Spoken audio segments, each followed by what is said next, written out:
when I look at listening, I look at listening as kind of a two skill mastery that's partly being able to read between the lines.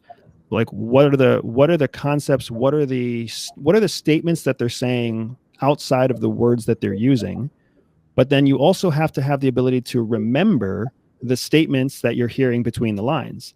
So it's a little bit of a foreign language where you have to interpret instead of simply hear, interpret the feelings, interpret the statements themselves, and then also recall them. Because the next time you sit with this person, the next time you text message this person, the next time you have a chance to talk to this person, you don't want to start from zero.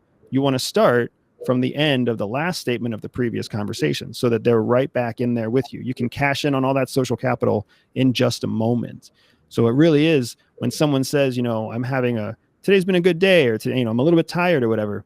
What they're saying is not just that they're tired. They're saying something has drained their energy.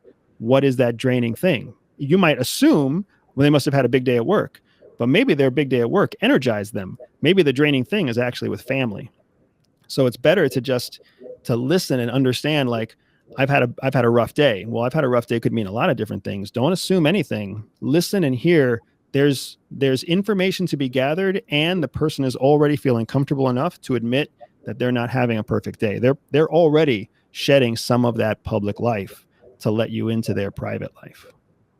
Yeah, and that's huge too. When I look at it, I want to ask if you can relate back to this at all, or give a little more perspective on how you look at it. When I look at it, I'm always paying attention to, and I think you kind of just said this, so maybe I'm being redundant, but I'm paying attention to what emotions and feelings are coming up in their body as they speak. So I might hear them say a sentence, but they might say one thing they gloss over, but I can feel the sadness come up in that one thing. I can feel anger come up in that one thing. And then they gloss over it as they start to feel. They feel a little emotion rising, and then they jump topic. And I take note of that. And sometimes I'll ask about that depending on the time and what's going on. Hey, tell me about this. And I'll move and I'll go back to that topic because I know there's something deeper there. Do you guys are you trained to do that? Do you do any work with that? Yeah, we call it a shift change. Whenever you see them shift change like that, you see them go from second gear to fourth gear, right? Because they landed on a topic that they didn't want to talk about. So we do a lot. We have now that I'm talking about it with you, I'm realizing how much vernacular we pull out of like traffic. There's red lights, green lights, and yellow lights. When you're having a conversation and you hit on a topic that turns somebody off, that's a red light. When you hit on a topic that makes somebody pause or shift change, that's a yellow light topic, right? Yellow light is the entry point to the private life. And then when someone just blurts out whatever's at the top of their mind, that's a green light topic. All day long, you can talk about the weather. All day long, you can talk about work. All day long, you can talk about fitness and exercise and what you watched on Netflix. You're never going to get to the heart and soul of somebody doing that. But when you hit that yellow light, when you hit that shift change where they gloss over something, right? It was a rough day. I had my dog and my dog was, whatever. I don't really want to talk about it. How are you? Boom, shift change, crystal clear yellow light, doorway to the private life is right there. What we have to do is fight off the instinct to jump on the question. No, tell me what happened to your dog. Tell me about that pain that you're feeling. I really want to be here for you. So tell me about it. It's like the best thing to do when you have a shift change is you reflect it back on yourself, right? And you talk about something painful or something challenging or something difficult that's happening in your private life because they're already primed to be vulnerable. You just have to give them the space to come out and be vulnerable. That's what they're looking for. And if you go there first and you show them, I'm comfortable going here, so I'm going to invite you into this space, and then typically they'll go there too. And I find that to be very powerful. I find that our average student, though, doesn't do what you just said. Maybe as a spy, I can totally see it. I want to jump. Our average student hears that shift change and then avoids that topic because it would mean going into something deeper. And they're like, I'll just keep it fluffy, and we'll stay up here because Let's keep talking about Netflix. And so we have to almost coach them into that. But it can be like you were just talking about, it can be one of the most powerful moments of this other person's life. It can be life-changing for them. I have a student where I heard him talk about a line in a painting, and this is over 10 years ago, 15 years ago.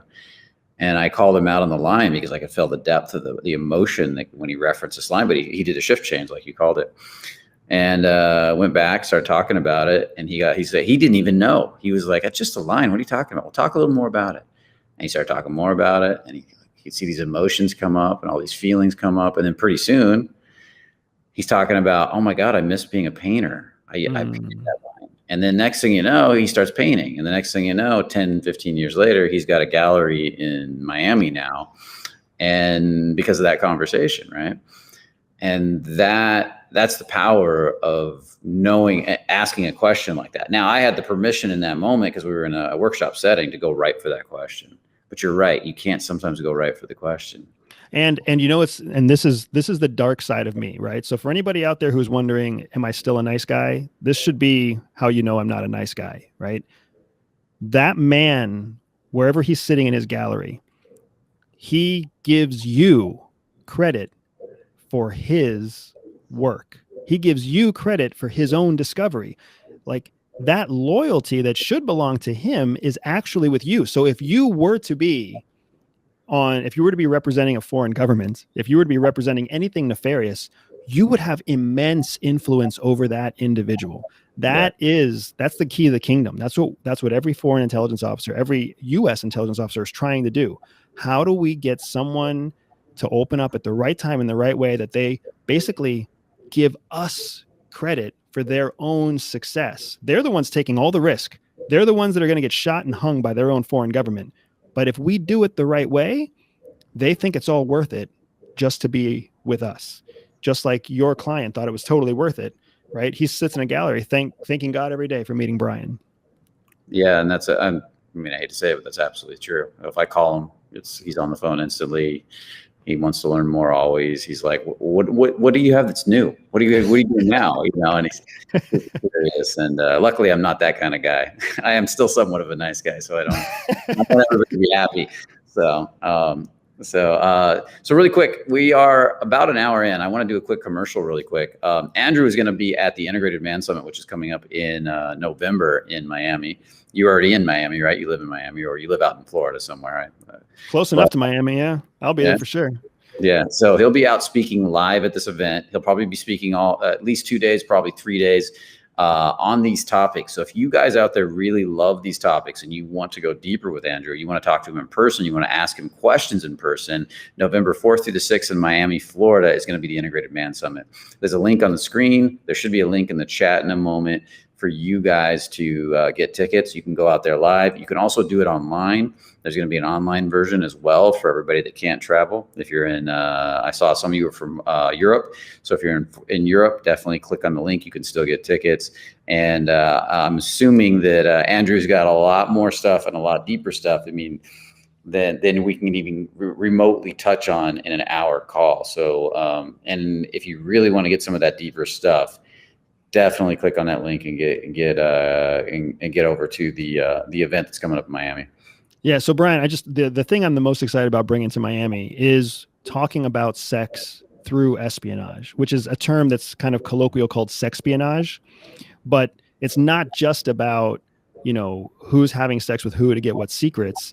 It goes so much deeper into how spies use sex to boost their own cognitive abilities, how spies see sex as like a rejuvenating process, how they see human connection as like a vehicle that can represent the pleasures and the joys of sex, and all sorts of different things that relate sex specifically to espionage. But it's so, like you said, it's so heady and it's such an intimate topic. It just doesn't lend itself well sometimes to a 1 hour podcast. It's so much better when it's a live conversation that happens where people can ask real-time feedback, and we can take it to the margins during breaks, and we can come back and recap stuff the next day. It's that kind of topic, which is why it's so special to get to talk about it at a place like Tim's. Yeah, and then on typically on Saturday night, I don't know, Friday night, we'll have a VIP session where you'll be invited to come speak, and that's off camera for anybody that wants to be part of the VIP. If you buy the VIP, that's off camera. You can ask all those questions that maybe he's not willing to talk about on camera. So thank you for being the one to say that. Yeah, so I just wanted to throw that out. With sexpionage, there might be a few of those topics.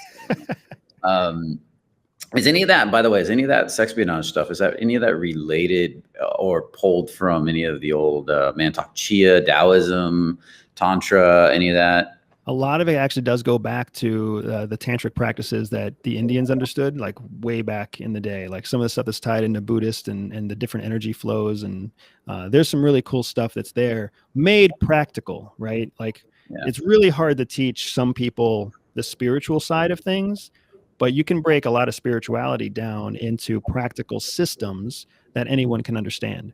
But yeah, it's heavily rooted in human nature, and a lot of the most basic human nature is wrapped up in spirituality before it was ever made into a system.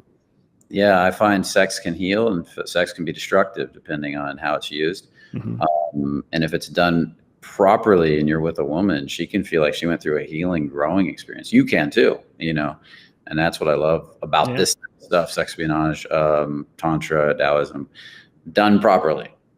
Well, because practically speaking, again, I'm a very practical person. If a woman feels like having sex with you is a healing process, there's very little you can do to have to motivate her to have to do it again, right? If you like this short clip, make sure you click here to see the next clip, or here to see the full podcast episode. Freedom! So fresh, so new. Freedom!